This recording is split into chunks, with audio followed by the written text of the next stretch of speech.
Hello, students of Washington High School. I'm Johnny Flavo, here to bring you your local Ohio weather. To start off our morning weather, we're going to take a look at Akron, Ohio, which is 155 degrees. They're burning up in Akron. It is so hot. It may be December, folks, but apparently Akron is on fire. I'm sorry, folks, the accent, but this is just too hot. I can't take it right now.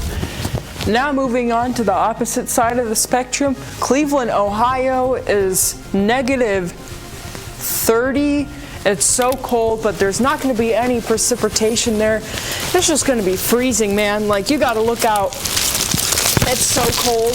It's going to be freezing in Cleveland. Absolutely insane. It's so cold in Cleveland today. I can't believe it. All right. Well, it's still cold up here in Northeast Ohio, but now we're going to move on to a place that's going to have lots and lots of snow.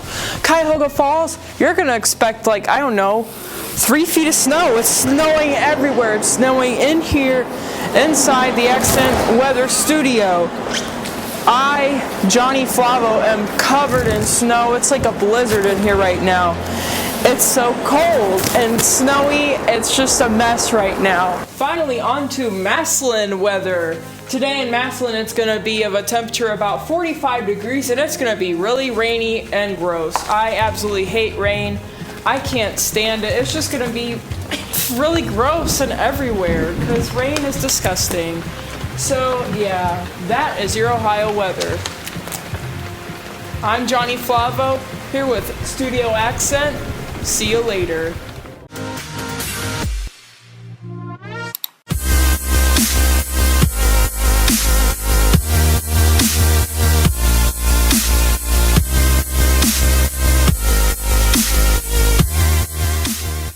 Hello and welcome to your Accent for Wednesday, January 10th. I'm Ryan Dugan here with Michaela Warner. Let's get started. 10-second trivia. Persian is the official language of what nation? Iraq, Iran, Saudi Arabia, or Pakistan? Persian is the official language of Iran, a country that used to be known as Persia. Over the past week, demonstrations against Iran's government, a theocratic republic, have led to the deaths of 21 people and the arrests of hundreds. And though an Iranian military official says the protests are officially over, they were seen as the strongest challenge to the nation's government since massive demonstrations were held in 2009 over controversial elections. Social media video appears to show unrest in several Iranian cities, including the capital Tehran.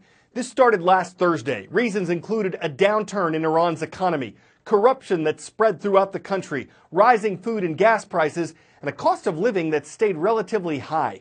U.S. President Donald Trump has tweeted his support of the protesters, saying he had respect for those trying to, quote, take back their corrupt government. Some Iranian officials have blamed the United States and its allies for provoking the rallies against the Iranian government. There was a counter-protest held this week, with thousands marching in support of Iran's government. Some of the people there chanted "Death to America." Observers around the world will be watching what happens in Iran this Friday.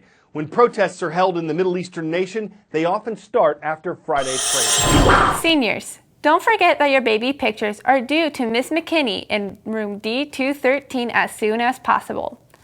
Formal senior headshots by Tidwell's Photography must also be taken by this Friday, January 12th. Call Tidwell's Photography at 832-6644 to make an appointment. The Stark County Farm Bureau scholarship applications are now in. Applications are due March 15th. Applicants' immediate family must be members of the Stark Farm Bureau. The county recipients will be chosen in May and receive a $1,000 scholarship upon receipt of proof of enrollment into a college. Stop by the guidance office or visit www.starkfb.org for an application. Seniors, applications for the Walsh University L.J. Verne Riesback Legacy Scholarship are in. Those students looking to major in business and have a cumulative GPA of 3.0 or higher, please stop by the guidance office to see Mr. Marceric or Miss Morgan for an application. Deadline is February 15th. And now for another edition of 60 Seconds of Hope.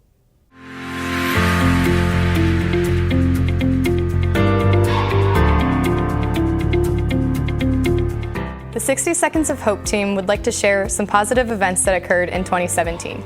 Disney began to extend American Sign Language. We beat McKinley. A man in California pulled over to rescue a rabbit trapped by a wildfire. Unemployment rates in the United States fell to 4.1%, the lowest in 17 years. 800,000 people from India came together to plant 50 million trees in one day. A 4-year-old girl donated her piggy bank money to a police officer with cancer. An officer adopted an opioid-addicted baby.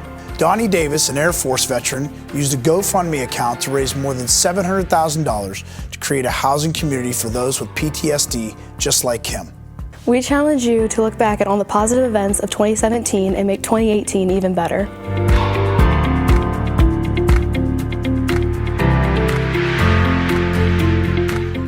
Today's lunch is Bosco sticks, marinara dipping sauce, celery with dip, and fruit. Happy birthday to Zane Caperton Wenger, Victoria House, and Cody Pandrea. Well, that's all for your accent. I'm Michaela, here with Ryan. We'll see you on Friday.